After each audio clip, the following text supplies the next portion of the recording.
walk in the woods to get some exercise and think about the meaning of life.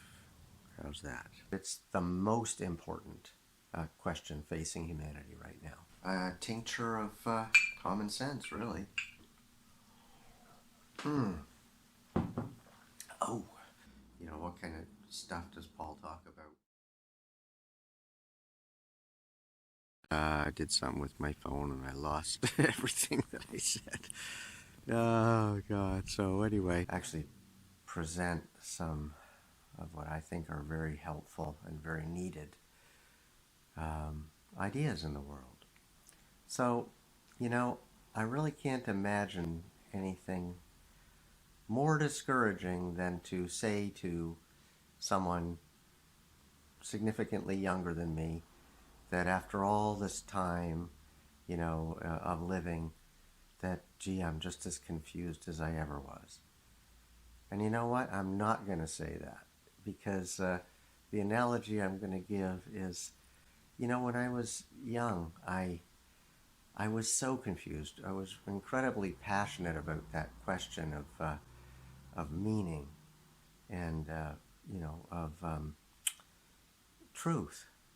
What is true, and how do you find your orientation, and who do you look up to for an example of what it might mean to become a complete, mature human being, that kind of thing.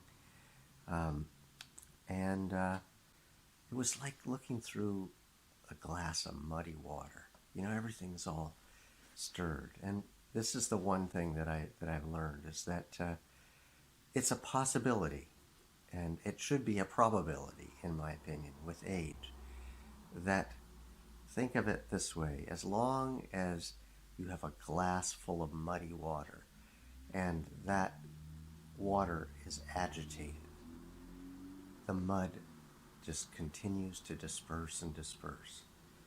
What can happen over time, there's different ways for it to settle, but something can happen where it begins to settle and things become more clear, and the more clarity there is, the more one understands one's own sense of purpose and meaning, etc. I don't think that this should be an arrogant thing to say. I think that it should be a normal thing to say. I think that the process of growing older should be a process of becoming more clear about things. What is the meaning of life? And I'm going to take you on a tour, if you like, of my way of approaching that question. The worldview that you're, talking about. By the way, that's a vacuum forming machine going off there. So you're in my shop here. I'll give you a quick little look around. Yeah, it's a mess. Oop, I don't know if you can see that. There's some shoes, some shoemaking stuff over there, and a nice big window. And in the past I've done a couple of videos like this, and they've been in a library with there's books in the background, and so I don't really consider these kinds of ideas intellectual. They're in fact central to human life.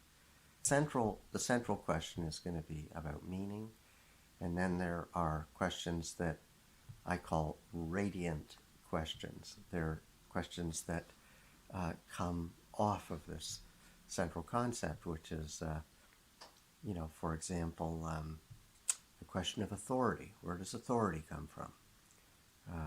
The question of good and evil. The question of how to organize communities. The question of friendship. You name it. Every life question can be a radiant question beginning from the question of meaning. A chance of mortality, which means I could conceivably be dead within a couple of months.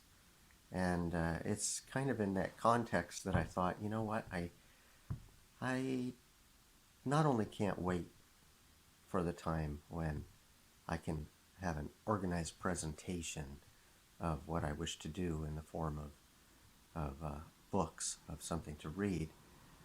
Um, so we'll begin haphazardly and kind of like all over the map. But I hope that some of you will share this video, some of you will join. If you actually want to get notifications, you can go to School of Unusual Arts, all one word, schoolofunusualarts.com, and you can become a member. It's a free membership. If you feel like giving some money, you can do that.